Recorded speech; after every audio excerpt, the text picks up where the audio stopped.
And now back to your regular programming. If you speak better to yourself. You showed up for like probably the dumbest conversation we've ever had on this show. Let's have that smile again. Tell me how that happens. Physically should not happen. Relax. If you say it Give me as well. 3 times a day, God will line it up. He's just an absolute hack, and he gets his ass kicked by the teammates every week. It's just terrible. Welcome back to Hack City. Joe DeLeone, Sean Anderson, 2 former college football players from the University of Rhode Island, and today we are going to be previewing Week 2 of FCS football action. We have North Dakota versus Montana, and Incarnate Word facing off with South Dakota State. Before we get to that, Sean, can you share with our listeners a quick word from our friends over at BetOnline? If you're going to be betting on FCS games, FBS games, the NFL, which is starting this week, that just should have you juiced up and ready for football, just eating gross, disgusting, greasy foods, drinking a big, tall beer, watching your roommate drink avocado water, and eating a raw coconut, that's fine. You may not be in such a quirky living situation as I, but I know that you, if you're listening to this show, you want to put down some bets and win some money because you know football and you know that we somewhat know football. And also, if you think you know your stuff, get in on BetOnline's $200,000 mega contest and pick 5 games against the spread every week for your chance at weekly prizes and a share of $200K. When the game's over, what am I going to say? You know what I'm going to say. It's the online casino. Play some blackjack, poker, and or unwind with over 150 slots games. Head to the website today. Get in on the action. BetOnline. The game starts here. This has to be one of the most barnyard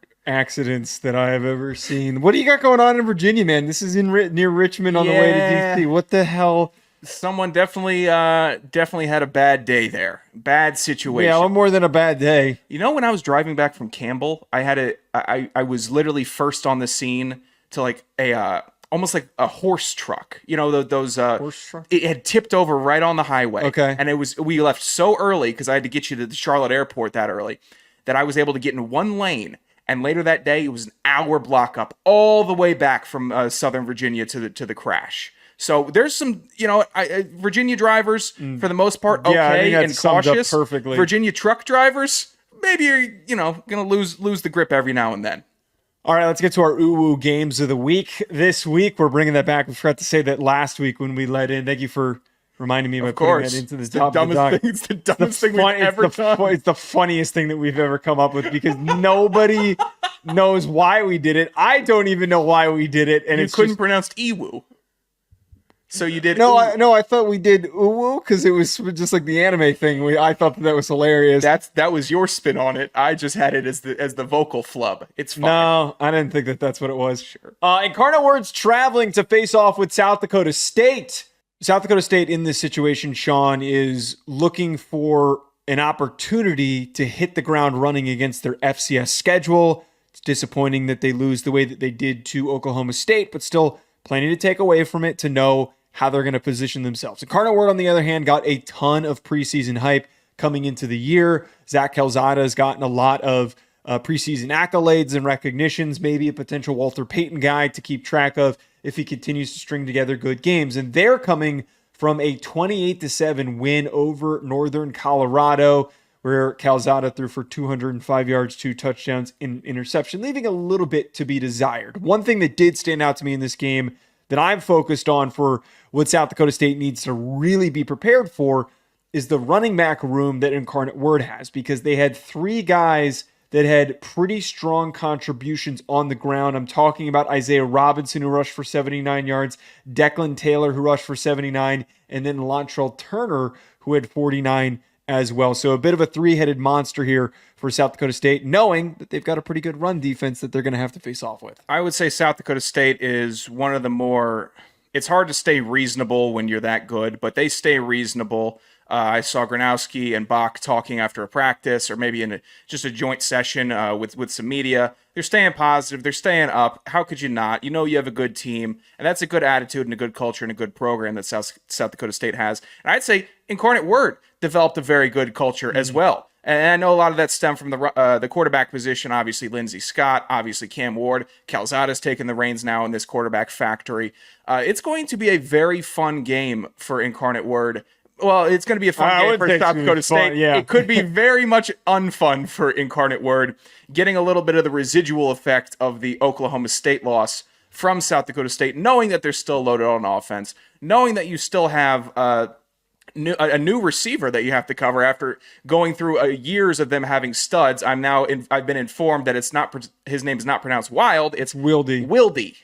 But wait, you know who pronounced that correctly on the first try this week? Who? Blake. Are you kidding Like, out of nowhere. He just says, I didn't interrupt him, but I was like, how did you know it's Wildy? It must have been from when he was watching the OK State highlights, but That is still. He had a really huge first game, though, and I think that's something to track this year with the Yankee twins gone, obviously. I would say so. He was buried, and now he's on South Dakota State's offense with Gronowski passing the ball to him. It's going to be good. And I thought Gronowski, in that first game, the interception to the out route, I could have gone without, but you're the quarterback, you're trying to make a play, you can't make perfect plays all the time. And we've also noted that Gronowski has consistently gotten better at making the right decision. When he first started, similar to the Cam Miller trek, where, okay, let's see what Gronowski's doing. Oh, that I don't love he put it in danger, but South Dakota State could kind of get away with it because their wideouts and tight ends were uber talented. NFL guys that he was throwing to, they could make up for it. Now, Gronowski is evolving into, I don't necessarily have a bunch of NFL guys around me. I need to start really dialing it in, and I think he will this year. And I think versus Incarnate Word, this could be a huge boost for either of these teams to win it. A respectable program on each side of the ball. This should be a very fun game to watch if you're an FCS fan. Yeah, you brought up one part for me where if you're Incarnate Word, you're traveling to Brookings and you get to feel the wrath of a South Dakota State team, that they're in a situation where they can't really totally control the outcome. It would have been huge if they got the upset. We were saying that this is a true upset watch type of a situation, but they were overmatched. So when you come into that thinking, hey, we can get these guys, we're competitive enough to show up and maybe shock somebody, there is going to be frustration in practice. It happens with any team when you play an FBS team. You feel frustrated that you got pushed around the way that you did. So your next opponent, there typically can be a bit of a bounce back with good football teams where you're going to say, we're going to unleash everything. This could lead to South Dakota State trying to win with a bit of an exclamation point. A little bit more on Incarnate Word. Defensive players to pay attention to. Tylen Foster at linebacker was a key player for them last year. And then there are two safeties, two of the better safeties in FCS, maybe one of the best combos at safety in the FCS, Ronald Wilson and Mason Chambers. And then I had to write down, this kid had 5 tackles against Northern Colorado. They got a linebacker named Mr. Williams. That's awesome. This is how stupid I am and how easily distracted I am by random things. But It's a fantastic. It's just a great why name. is his name Mr.? Do you think Mr.'s a nickname, or do you think his first name was Mr., so then he's Mr. I think he was named Williams? Mr., so everybody would have to call him Mr. in his real life as a sign of respect, probably. But his parents probably wanted their son to have respect shown to him every time you said his name. So Mr. had to be the stem. That's where my brain goes with it. Regardless, it's a kick-ass name for a guy on a kick-ass football team. You got to root for this guy. You have to. Put him in the game more. I'm excited to see him play. I want to see what Mr.'s all about. Mr. Williams, rather. Mr. Williams. I hope he wins the it's not going to happen, but I hope he wins the Buck Buchanan, yeah. so I can tout Mr. Williams for his performance. I just to kind of wrap this game though, I keep coming back to, I just think South Dakota State sees some frustration from last week and they're looking to take it out on someone who this would be a great ranked win for them to win it by 2 scores or something along those lines. But you shouldn't take an opponent like this lightly, because you never know, a team like Incarnate Word could catch a little bit of juice offensively and start putting some points up. I won't take them lightly, but I didn't say likely. I said lightly. I don't know about that. We're going to have. You're having a lot of. I will have a little clip back on that. Sure. Regardless, I will be tracking Incarnate Word to see how they play throughout this game. This could be a rising game for them, even if they do end up not winning the football game. If they're competitive, they stay with it like Incarnate Word always does. They could still rise, showing that they can compete with the class of the FCS. Montana travels to face off at North Dakota. We know that North Dakota has definitely been a rising program over the past few years. Montana is the FCS blue blood that we know them as. Is that a vacuum? I'm not certain. That sound was so distracting. I don't know where that came from. We're living in a madhouse, people. Yeah, you gotta please be patient with us. There's a lot of noise that randomly shows up outside of our door. But opportunity here that North Dakota is trying to continue to establish themselves as potentially one of the top FCS teams in the country, and then Montana wants to build momentum that they have from last year. But one thing that stood out this past week for Montana against Missouri State, they looked a little rusty. I'm not going to be one of the folks that's going to jump all over Montana and say, uh-oh, they've got issues, something's going wrong here, this is going to be a rough year. It's a week one. Different teams handle week ones differently. We also knew last year that Montana was a team that was a little slow to get going. I was reminded of how dominant they were defensively, and I think that that's going to show up in this game, of how stout they are, how quickly and easy they're able to generate pressures from their defensive line. I think they need to be a little bit better in coverage this week, because there were a couple situations where they allowed some close contested catches where they just need to finish on those reps. But the one thing that, and I'd love to know from Montana fans, like what the perspective is on this, what the eventual impact is on where this turns. The quarterback situation seems to be up in the air. Ayat seemed as though in the first half was struggling a bit. They were having a lot of troubles throwing the ball through the air. And then when Logan Fife was, is it Fife or Fife? I think it's Logan Fife. Apologies for. I'm sure we'll be corrected. Yeah, I'm sure that we'll be corrected. Which we should be. But it felt like in the second half there was more consistency throwing the ball when they needed to pick up yards through the air, when they moved away from Ayat. This confusion at quarterback, I think, is what's holding them back. And it's what happened last year. We saw the same thing where there was just inconsistency on who is the starting quarterback. And then finally they ended up making a choice, and then they ended up rolling with it. And that was when they started to hit the ground running. I wonder who ends up starting in this game, because it felt like there was just a lot of uncertainty. And when you got two quarterbacks, we know that means you typically don't have one. You know, Joe, you're being a little hard on Montana. You know, they faced future FBS powerhouse Missouri State. I will say, I think that Missouri State team looked really freaking good. And I think that was more telling of how good Missouri State is rather than any fears for Montana. My fears for Montana stem from uncertainty. And I come from the school of thought, lock into a decision, stay with it until you are absolutely forced out of it through injury or a play that you just cannot stand with. And that's between Ayat or Fife. Make the decision quickly, because... And you also need to make the locker room decision how it fits, because the players know. You know, we were on teams where all through training camp, we knew that there was a starting quarterback. So we had two transfers. We had a starting quarterback and a backup quarterback. And if you were on that offensive side of the field, you knew who should have been starting for the team. And he didn't start for the team immediately. And it didn't create a lot of like disgruntlement. Like I was surprised how well that the offense like stayed together. Yeah. But it's something that a player on offense will always have in the back of their mind of, I don't think we're making the right call. Are the coaches seeing what we're seeing? Are they feeling what we're feeling when the twos are rolling against the ones, when the twos are crushing the twos? It's important to get the pulse of your team, I think, especially in college football. I know there's politics in NFL with the quarterbacks and the backups. Tough situation, like at Pittsburgh. What do? Wilson or Fields? It's a little political at this point. You kind of have to play Wilson. College football, you need to keep these guys together, make a decision as quickly as possible. I would hope that this upcoming week, one of these guys can cement themselves as the starter and start getting the offense on track, because 180 passing yards between the two quarterbacks and one touchdown, not really acceptable for Montana football. Not saying it's not good enough for me. I'd love to go out there and throw 180 in a ton. But for Montana football, what their expectations are, they need to have the offense solidified so they're not playing this game of musical chairs all season. And for this situation, North Dakota is a winnable game for them.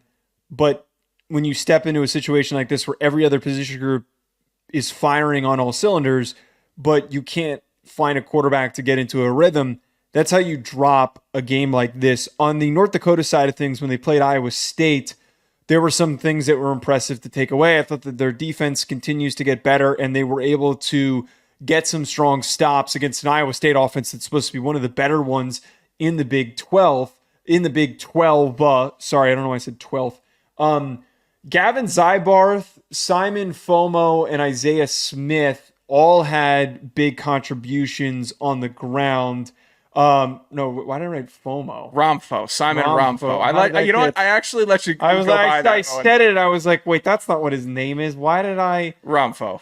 God, I typed it too quickly. Simon Romfo at quarterback, I thought made a number of really strong throws, but because of how good Iowa State's defense was, couldn't really get into a total rhythm. He is, I think, one of the bigger game changers in this game. Is if he can have a strong day as a passer. We know that they've got a phenomenal receiver to connect with Bo Belquist. It's all going to really come down to what North Dakota's offense is going to be able to generate against what we know as to be one of the best defenses in the FCS. Can they get splash plays? Can they generate plays on the ground like Missouri State was able to do to sustain drives and finish them off? That's what North Dakota needs to do if they want to win. If I am the Montana defensive coordinator, Coach Anderson, hey, what's our game plan against North Dakota this week? What should we do? What should we key off on? Well, good. I'll tell you, because I watched that Iowa State game, and I'll tell you what we need to do. We can't let Romfo run for first downs outside of the pocket. We're going to contain him. We know we're going to get some fine interior push. We don't need to sack him every time, as long as he's not escaping on crucial third down pass plays, extending the play, and finding an open receiver downfield, because we know it breaks down on defense.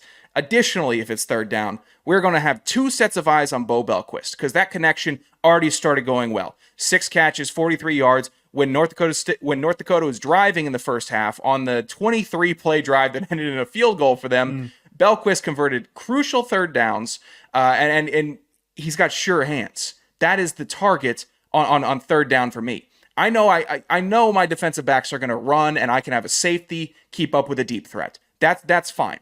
But for third downs, especially if it's in third and medium, third and short, 2 eyes on Belquist, 2 sets of eyes on Belquist, and then we're just going to have to play the run as stout as we can. That would be my approach if I was coaching the Montana defense up against North Dakota, because they did show me a lot of life against Iowa State. They did. They impressed me way more than I thought it was going to be. I thought it was going to be Iowa State 40, North Dakota 10, and it's in kind of a general FCS game. It wasn't that. They were more stout and more efficient on offense than I thought they would have been.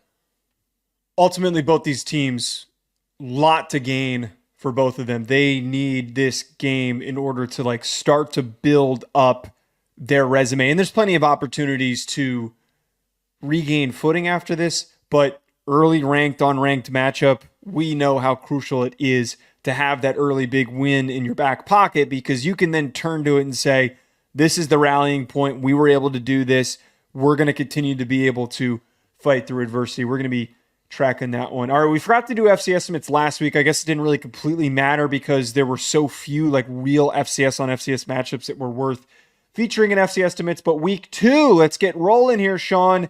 Lafayette versus Monmouth. Who you got? I got Lafayette. We'll roll with Jamar Curtis and the crew. I'm going to take Lafayette. I thought that they put up a pretty good game against Buffalo. It wasn't very close, but they put up a pretty good game. UNH versus Holy Cross. I will go with Holy Cross.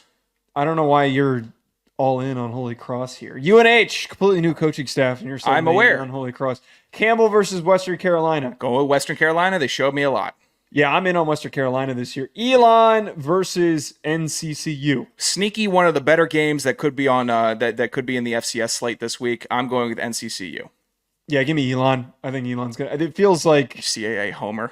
No, I just feel like NCCU isn't as strong as they were last year because they put a bunch of guys graduated and are no longer a part of the program that were key for last year's success. Montana versus North Dakota. I'll go with Montana. Don't want to face the public ridicule of the Montana fans. Good choice. I'm going to go with Montana as well. Incarnate Word versus South Dakota State. I will take South Dakota State in this matchup. Yeah, I can't pick against the Jackrabbits. I also don't want to get scorned by the public, knowing how big of our following that we have with the South Dakota State fans. UT Martin versus... That's not why I'm picking them. You're bending the knee. UT Martin versus SEMO. I'll go with UT Martin in this matchup. I'm going to go with SEMO. I thought that De Laurent looked pretty strong in their week 0 game. Illinois State versus North Alabama. I'll go Illinois State. From what we watched from their defense, they are a defense that wants to play hard and hit. I like it. Illinois State.